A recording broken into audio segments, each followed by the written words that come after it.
All right, working on the track bar ball joint today, replacing the old track bar. Got it unbolted from there. That was a 30 millimeter. Just use a deep well on both sides. That seemed to get the job done there.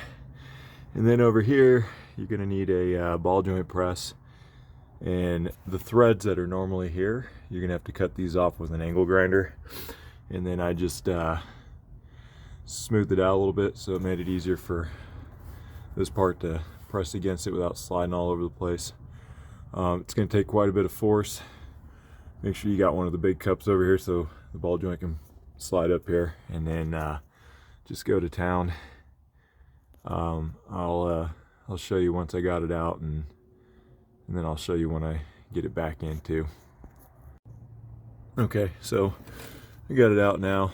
This will just lift up out of here like so, and then you'll be able to get the new one in here. So you're gonna have to make sure you guys clean this out. Sorry if the lighting sucks, I'm outside and the sun's starting to set, but just make sure that you get all this dirt and crap out of here. That way when you go to install the new one, you're not gonna have any chances of jacking it up. Alright, so I'll be back here in a second. Alright, new ball joints in. I just went with the Moog problem solver. I know a lot of people have different opinions of it. I don't know, we'll see. Hopefully it'll work out just fine. But I pressed it in. When you do it, you're gonna have to press it in with this part going up top now, and then you use one of the plates there, and then you'll use a cup and a plate on the bottom, and then you'll just drive it in. One thing that helps is if you get the frame a little bit further away from the axle.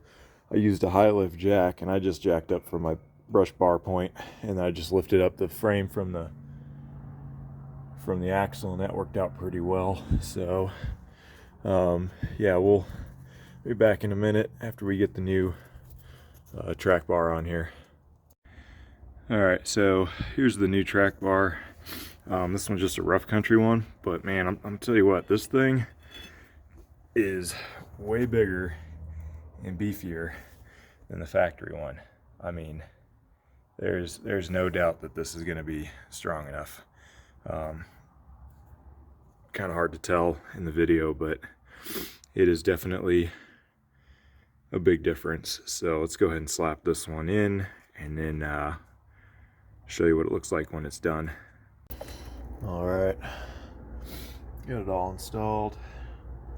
I think that was about 180 foot-pounds, and then that's like 365 or so foot-pounds. I don't have a torque wrench that goes that high, so I just torqued the shit out of that thing as best I could. This is the rough country track bar. Pretty solid. Pretty impressed with it, so we'll see how it does. Alright, yeah, I hope you found this video helpful.